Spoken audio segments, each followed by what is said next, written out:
for a meta government that it just comes down and it just makes judgments against countries on behalf of corporations.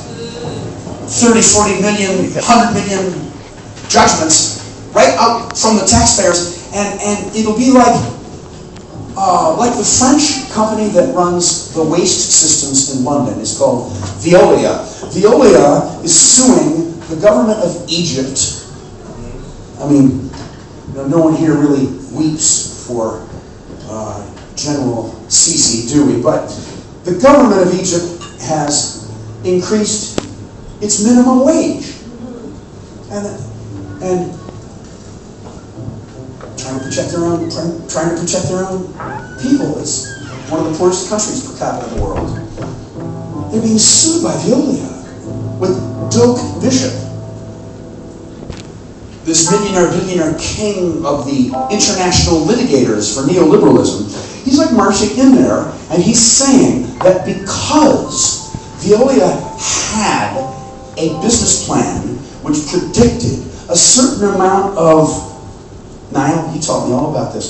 I hope I'm describing this good enough for you. Veolia predicted they would have profits of a certain level the first and second and third year from their investments in Egypt. But it depended upon people only making $2.95 an hour. You know, I mean, and now that they're getting $7 an hour, they're suing for the difference. They're demanding from Egypt that Egypt pay them the profits that they expected to have, which would have kept everybody in abject poverty. You know, when I hear about this kind of thing, it's just, yeah, it puts me in a box. It puts me in a hot little theater. It puts me in the Sartre play about hell. It's really hard to look at that. We were sending echoes up to Doak's office down there, and there were, one imagine some of his buddies, they were acting that way with us down there, and then there were other people who were middle management and lower management, and they had different levels of management around us. You can kind of tell by their response. It's like a centrifugal plate, you know, that some falls off and some stays in, you know. You can kind of tell some people were really digging in. But we were exorcising Doak's soul, and we were demanding. It was one of those brutalist slabs, you know. It was like, and with nature's reflection in the glass, you know, clouds, fractalizing complex clouds, you know. But he was behind the clouds, looking at us. Amen, praise be. And we wanted him naked on his knees in front of his staff. Yeah. It was just inspiring images for the people who were around us and back of us, kind of like looking at that image, and you know, people who worked for him. So, do you think that action worked? He also wanted him punished. What? He also wanted him punished. I can't remember what was the punishment we demanded of him. You know, not at liberty to do Say it, mix it, company him.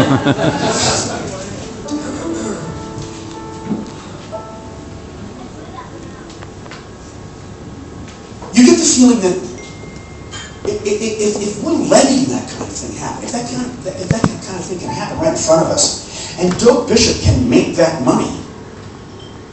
When Argentina was having terrible financial troubles, King and Spalding sued Argentina 15 times. One judgment was for $185 million for a company that privatized the city's water. And then the water became infected with an algae. And the people in that city kicked that company out. They fired the company for dereliction of duty, not doing what they were supposed to do according to their contract. But the tribunals gave that company $185 million, in which, you know, what percentage goes to Doak. So,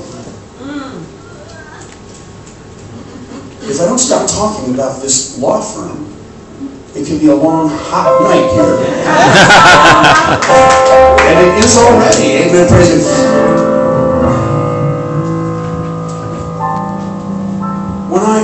And we all hear these kinds of stories, don't we? I mean, this is the apocryphal folk story tale of our time. We hear about corporate crimes and we just shake our head and we can't believe it. These fracking companies coming into Ireland are that outrageous. They're just surreal. They're surreal. They're like companies that like knead themselves up in Delaware or North Korea or the Fiji Islands, with some, they're like imaginary companies. If you can call a fracking company a legitimate enterprise, because they're the devil, but the real fracking companies that have victimized us in Pennsylvania and Missouri, now we're getting earthquakes from fracking. Can you believe that? They've refused to come to Ireland. They're not here. They're not here. It's these companies that made themselves up. Oh, was that a sneeze? You're allergic to fracking?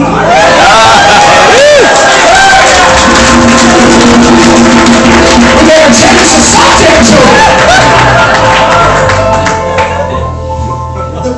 These sort of stories, we start getting the feeling that civil society's professionals are not in the game anymore. That something is happening far beyond the ability or willingness of the people that we elect, appoint, pay. That there's this whole other world happening. And this other world is intensely about fossil fuels. Privatize our commons, while they loot our judiciary, our regulatory agencies cannot operate. They're bribing, corrupting. They're coming down into our society. We're like a sitting duck for them, and you really have to wonder: am I going to be in another damn march and rally for the climate? Because what's radical enough? It's hard to measure it. It's hard to imagine it. Hurricane Sandy, we did not put up levees. On the contrary, we rebuilt the houses that were flooded. But I thought, well now, Earth-alleluia, in the Church of Stop Shopping, we think that the earth is talking to us, all right? We think that the earth is talking to us. So the best news we have is from the earth. Now, Hurricane Sandy took an abrupt, unexpected left turn, a 90-degree left turn in the North Atlantic, and aimed right at Wall Street.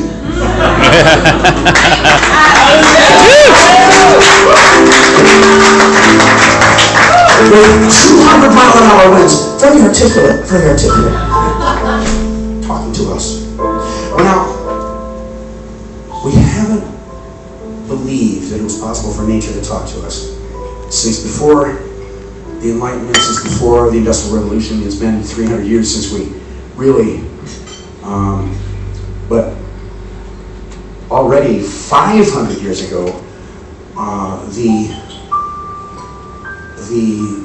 usually women who live on the edge of town who were talking to nature and bringing in herbal remedies and had their houses full of plants and were singing to themselves all day long. They were holocausted. They were killed. They were. Some people say 7 million died. Hard to estimate exactly, but they were driven from European Christian society. So it predates the beginning of when the CO2 emissions started going up. It predates that, and we have to get back to that. We have to get back to that, I think. To get back to that, because something about getting back to taking our instructions from the earth is going to make it possible for us to walk right up to Dirk's office and pull him from his desk and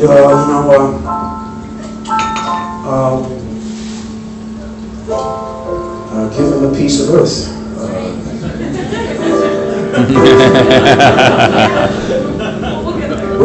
Where am I? What happened? What happened?